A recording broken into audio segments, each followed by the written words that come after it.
因為咧當時耶穌已經復活咗啦。好想講咧就係、我哋原來愛主啦，我哋侍奉主啦，我哋必須去找緊機會啊！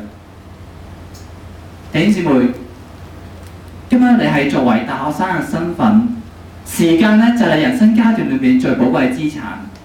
當一離開咗呢個社會，當你踏進呢個社會之後，你人生嘅自由度隨住你嘅階段咧而下滑。即係可能，可以咧話你嘅時間咧用咗喺進修啦、生兒育女啦、應付啦生活嘅日常開支等等。所以我鼓勵你咧，其實你係應該喺大學裏面啦，去為主更加好好喺信仰上去扎根，好好啦去為神去侍奉喎。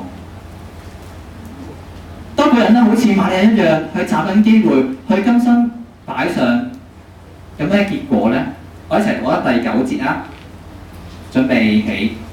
我實在告訴你們，普天之下，無論在什麼地方傳這福音，也要述説這女人所做的，以為紀念。有3點啦，第一點佢講到啦，得主嘅稱讚。你諗下咧，嗰陣時咧係耶穌啦，喺公開嘅場合，眾目睽睽之下去讚揚瑪利亞。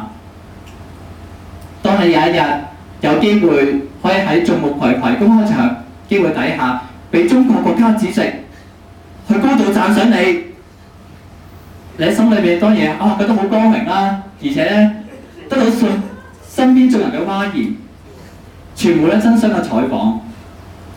更何況嘅係咧，當咧耶穌喺白色大寶座嘅時候，佢咧去分別義人同埋罪人，就喺我哋基督徒面前咧去數算翻我哋過往啦會做嘅一件嘅美事。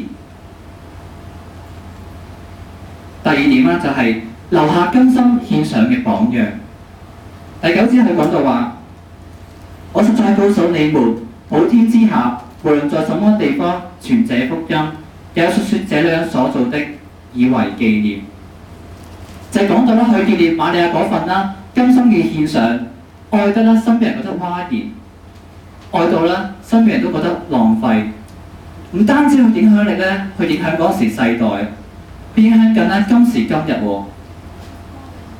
喺今日我去分享呢信息嘅時候，佢得知原來上年3月啦，就係 Derek 同工都去分享呢段嘅經文。呢段經文亦都係咧嗰時葡萄式啦，其中一個工作坊叫再見老油條嘅骨幹經文。即係可能咧有機會喺中大學傳1年之內咧，你去睇3次關於瑪利亞獻香嗰個經文喎。好想講咧就係、估唔到原來瑪利亞嘅影響力咧，可以影響力咁大喎！可以橫跨咧，即係呢個2000年人類嘅歷史啊！所以我想講第3點啦，就係、產生跨世代影響力。我諗啦，當時瑪利亞，即係佢獻香膏都冇諗過，今日呢班基督徒都討論緊佢嘅事蹟咯。當瑪利亞去睇見主咧，佢離開呢個世界嘅時候，睇見咧呢個需要，佢咧就為住佢甘心擺上，去獻上香膏。今日你睇唔睇見咧？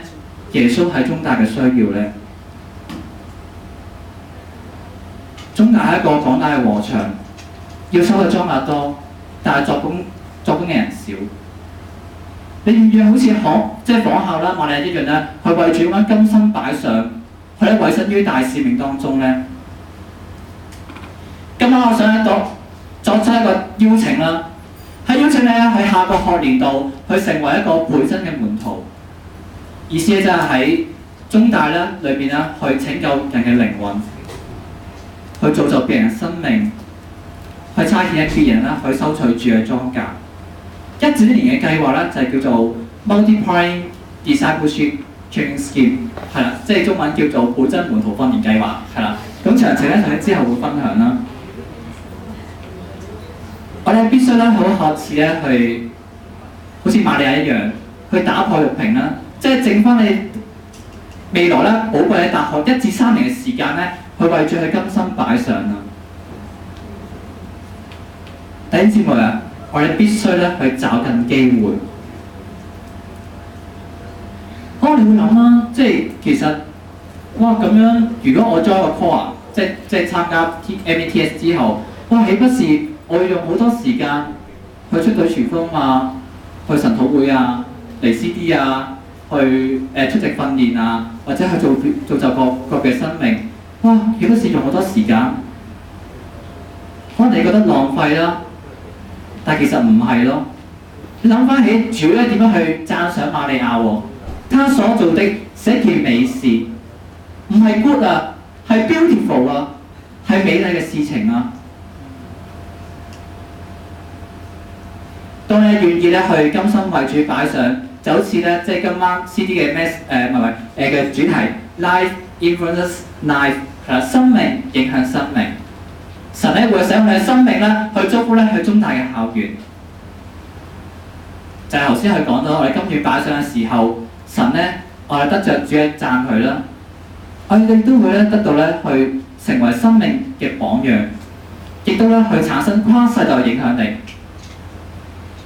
喺上個禮拜五啦，夜晚春茗，不過我唔喺在場，我聽第二節會講翻，就係佢有啲小組去分開嘅環節咧，已經討論緊究竟個個咧有邊個弟兄姊妹係昔日咧影響緊你嘅生命咧？有唔少咧嘅組員都去講咧阿求同工，去講咧去影響佢嘅生命。阿求同工咧就係4年前咧去為主咧去擺上，去投咧去中大咧個屬靈運動。神喺今日仍然去使用佢啦，喺呢幾年裏面去成為別人生命嘅榜樣啊！當你離開呢個校園嘅時候，可能咧先可以見到你咧昔日啦嘅影響力喎。當我休溫啦，即係喺科大去參與查經小組嘅時候啦，計埋我係啊，咁就有4位嘅組員啦。咁其中一位咧就係好穩定嘅，不過嗰個當然就唔係我係啦。嗰陣時一個潛緊水基督徒，出席率10分之低啦。咁然之後咧，我組長咧亦都係好鍥而不捨咁樣去打電話去關心我，但係我都依然都冇出現到。喺我休溫啦暑假嘅時候啊，呢位組長畢業啦。而頭先佢講啦，嗰位咧好穩定嘅組員啦，佢承繼咗啦，即係組長嗰一棒，去成為一個父親嘅門徒。而我咧竟然喺 Year 2峰迴路轉之下啦，去參加類似 Transformer 嘅 program， 去積極參與咧係科大屬靈嘅運動。雖然我昔日啦去同組長嘅相處時間啦，真係唔多啦，但係佢對我嘅愛心啦，佢成為咧我去愛啦，即係身邊科大戰友嘅推動力。畢業之後咧，亦都估唔到，即係蒙神呼召啦，去成為學潮嘅同工。第一節目好想同你講啦，去分享啦我呢個生命歷程啦。突然間想講翻少少啦，就係回想翻即係喺大半年前，我同組長啦去再食飯嘅時候，佢都分享話，即係佢冇諗過當佢離開校園嘅時候，即係親眼見到咧一位嘅組員啦，去成為配真門徒。佢都估唔到咧，當佢離開校園之後，我竟然咧突然之間好似一個神蹟咁樣喺參與喺個運動裏面，並且最終成為咗同工。就係講到咧，就係跨世代影響力啊！可能呢一刻咧，你好似覺得你喺校園裏面去帶人傳福音啦，可能甚至喺3年裏面你咧都帶唔到人信主。可能睇嚟冇果效，但係我想透過我生命見證啦，去同你講，神咧可以使用你嘅生命去產生跨世代影響力啊！能夠啦，即使離開校園之後，能夠去間接去造就後幾代嘅門徒，甚至好似瑪利亞呢樣啦，影響至今時今日啊！最後咧，即係好想啦去做一樣嘢啦，就係